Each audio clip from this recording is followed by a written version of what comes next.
For over half a century, South Asians and Middle Easterners have upended Nebraska's demographic landscape, a seismic shift ignited by the 1965 Immigration and Nationality Act. This legislation obliterated restrictive quotas, unleashing a steady influx of these groups into the Omaha metro area and across the state.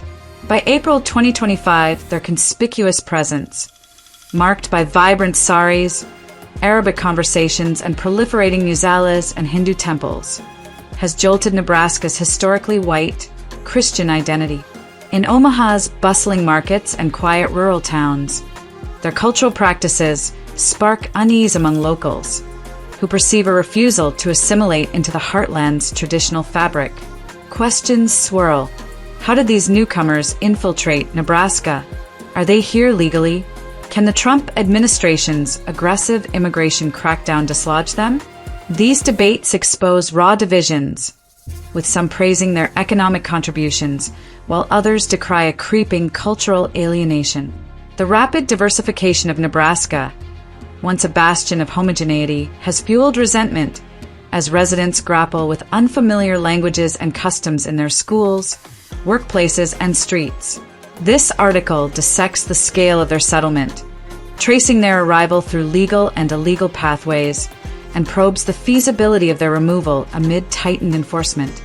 The growing footprint of South Asians and Middle Easterners underscores a national failure to control immigration, raising urgent questions about legality, permanence, and the erosion of Nebraska's cultural cohesion. Their story, rooted in decades of policy missteps, reflects a broader struggle to reconcile global migration with local identity, leaving the state at a crossroads. As enforcement looms, the permanence of these communities tests Nebraska's tolerance, highlighting the unintended consequences of an immigration system that prioritized openness over unity, forever altering the Heartland's social landscape. Part 1: Origins and Growth. The arrival of South Asians and Middle Easterners in Nebraska gained traction after the 1965 Immigration and Nationality Act dismantled national quotas, opening floodgates for family reunification, employment visas, and refugee programs. In the late 1960s, a small cadre of pioneers, barely a blip in the Omaha metro area, settled, lured by educational opportunities at the University of Nebraska at Omaha and jobs in healthcare and manufacturing. By 1980, their statewide presence was negligible, a mere few hundred souls. Over the next 5 decades, however, chain migration, economic prospects in tech and meatpacking, and refugee resettlement, particularly for Iraqis and Syrians fleeing war, propelled explosive growth, reshaping Nebraska's cultural contours. By 2010, Omaha hosted thousands, with Nebraska's total slightly higher. The past 15 years, especially 2020 to 2025, witnessed a dramatic surge, driven by porous southern borders and sustained legal inflows. Today, Omaha Metro counts 22,000 to 26,000 South Asians and Middle Easterners, while Nebraska's total reaches 30,000 to 35,000, roughly 1.5 to 1.8% of the state's 1.99 million residents. Their visibility is stark. Hindi and Arabic spill into public spaces, traditional attire disrupts the visual norm, and Jumu'ah prayers at musalas signal a bold cultural retention. These markers, from Hindu temple festivals to ethnic markets, clash with Nebraska's white Christian heritage, often perceived as defiance of assimilation. This rapid ascent from obscurity to a noticeable minority exposes the unchecked legacy of post-1965 immigration policies, which failed to anticipate the cultural friction now straining local communities. Schools and workplaces, once anchors of shared values, now navigate linguistic and cultural divides, amplifying tensions. The demographic upheaval, while economically beneficial for some industries, has left many Nebraskans feeling like strangers in their own state, questioning whether this diversity strengthens or fractures their social fabric. As these communities entrench, their growing influence underscores a critical policy miscalculation, one that prioritized unrestricted immigration over the preservation of Nebraska's historical identity. setting the stage for ongoing cultural and political battles. Part 2. Pathways and Legal Status.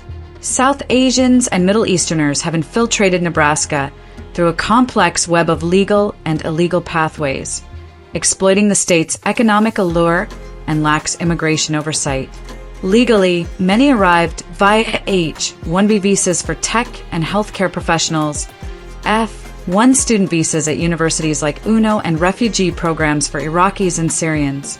Family reunification amplified this influx, as early settlers sponsored relatives, embedding communities in Nebraska's affordable towns. In Omaha Metro, an estimated 16,160 to 22,425 hold legal status. Citizens, legal permanent residents, LPRs, or temporary visa holders, forming the majority, with Nebraska's total at 22,000 to 30,000. These legal residents, drawn to jobs and community networks, have carved out enclaves, their cultural practices reshaping local landscapes. Yet, a troubling portion arrived unlawfully, particularly during 2020 to 2025, when weak border enforcement enabled thousands to cross the U.S.-Mexico border. In Omaha, 3,500 to 7,500 entered this way, part of the 4,000 to 9,000 unauthorized statewide. Visa overstays, such as expired H-1B or F-1 visas, further inflate these numbers. Nationally, unauthorized immigrants number millions, with Omaha's share including Hispanics, South Asians, and Middle Easterners. This mix of statuses, secure, temporary, and illegal, creates a volatile enforcement landscape.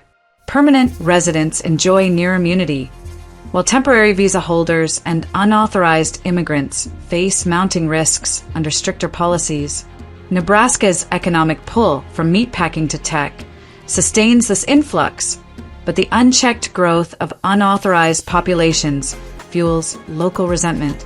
Many Nebraskans view these newcomers as straining public resources, schools, healthcare, housing, while their distinct cultural practices, from prayer calls to ethnic festivals, deepen perceptions of non-integration. The failure to secure borders and regulate visa overstays exposes a systemic breakdown, allowing illegal immigration to flourish under the guise of opportunity. As legal residents entrench, the unauthorized minority undermines public trust, highlighting a policy disaster that prioritized economic gain over sovereignty, leaving Nebraska to grapple with a fractured social order and an immigration system incapable of reconciling diversity with cohesion. Part 3. Enforcement and Removal Potential. Under the Trump administration's 2025 immigration policies, U.S. laws target unauthorized immigrants and temporary status holders for removal. But systemic flaws and local resistance cripple these efforts. In Omaha Metro, 2,920 to 6,175 unauthorized residents and 3,720 to 5,850 temporary visa holders. H-1B workers, students, or TPS recipients face potential deportation, totaling 4,000 to 10,000. Statewide, for 1,000 to 9,000 unauthorized and 5,100 to 7,700 temporary residents, yield 5,500 to 13,500 removable. Yet, ICE's limited capacity, handling only a fraction of millions nationwide, and local defiance, like Omaha Police's non-cooperation in January 2025, slash realistic removals to 3,000 to 5,500 in Omaha and 4,000 to 7,500 statewide by 2030. Enforcement began in 2025 with ICE raids, netting hundreds in Omaha, alongside visa expirations and TPS terminations. By 2027 to 2030, asylum denials and lapse statuses could drive further exits. Nebraska's cooperation, bolstered by Governor Pillen's January 2025 order, aids IC, but rural enforcement lags and legal challenges like TPS lawsuits stall progress. Permanent residents, 12,000 to 16,000 in Omaha and 18,000 to 24,500 statewide, remain largely untouchable, barring rare criminal deportations affecting a tiny fraction. This disparity exposes the emptiness of aggressive rhetoric targeting millions nationally. While unauthorized immigrants face real risks, the entrenched legal population, shielded by constitutional protections, mocks the promise of control. The enforcement gap fuels public frustration, as Nebraskans see their state transformed by immigrants who appear immune to removal. Cultural tensions simmer, with muselas and temples symbolizing a divide many locals resent. The failure to deport significant numbers, despite political posturing, underscores a broken system, unable to reconcile demands for border security with the reality of a diversified Nebraska. As enforcement flounders, the permanence of these communities, rooted in decades of policy missteps, deepens, leaving locals to navigate a cultural landscape increasingly alien to their heritage, with no clear path to restore the cohesion they crave. Part 4. Permanent Presence and Future Outlook. Even after maximum enforcement, South Asians and Middle Easterners will retain a tenacious grip on Nebraska. In Omaha Metro, 16,500 to 20,500, mostly citizens and LPRs, are poised to stay, with Nebraska's total at 22,500 to 27,500. These groups, safeguarded by legal protections from the 1965 Act, are impervious to removal. Ongoing births and potential new LPRs could counter deportation losses, cementing their foothold. Their cultural imprint, mosques, temples, and ethnic businesses clogging Omaha streets, will endure, clashing with Nebraska's traditional identity and fueling accusations of non-assimilation. These markers, from prayer calls to curry-scented markets, are seen by many as an affront to the state's heritage, deepening social divides. By 2030, this population will remain a visible minority, but Trump's policies, slashing refugee caps and tightening visa scrutiny, may throttle future inflows. Local resistance to integration, paired with enforcement gaps, will sustain cultural friction. Schools and workplaces, now battlegrounds for competing identities, face pressure from locals who feel their values are under siege. The legal stability of most residents ensures their permanence, a bitter pill for those who view diversification as a policy betrayal. This entrenched presence, a direct result of lax post-1965 immigration, highlights a failure to foresee long-term cultural impacts. Nebraska's future will wrestle with this uneasy coexistence as South Asians and Middle Easterners remain fixtures, their influence a constant reminder of an immigration system that valued economic benefits over social unity. The state, once a symbol of heartland consistency, now mirrors a fractured nation, unable to reconcile global migration with local traditions. As cultural enclaves solidify, Nebraska faces a stark choice: adapt to an irreversible demographic shift or cling to a fading identity. Knowing the policies that enabled this transformation have left enforcement impotent and the social fabric strained beyond repair. Conclusion: the rise of South Asians and Middle Easterners in Nebraska, sparked by the 1965 Immigration and Nationality Act, has irrevocably altered the state's cultural and demographic core, but at a steep cost.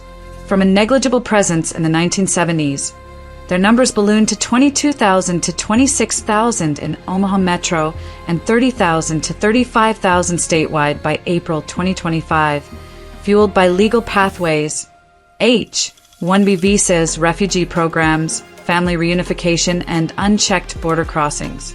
Their conspicuous presence, Arabic and Hindi in public spaces, traditional attire, and muselas dotting the landscape, has provoked backlash, with many Nebraskans decrying their apparent refusal to integrate.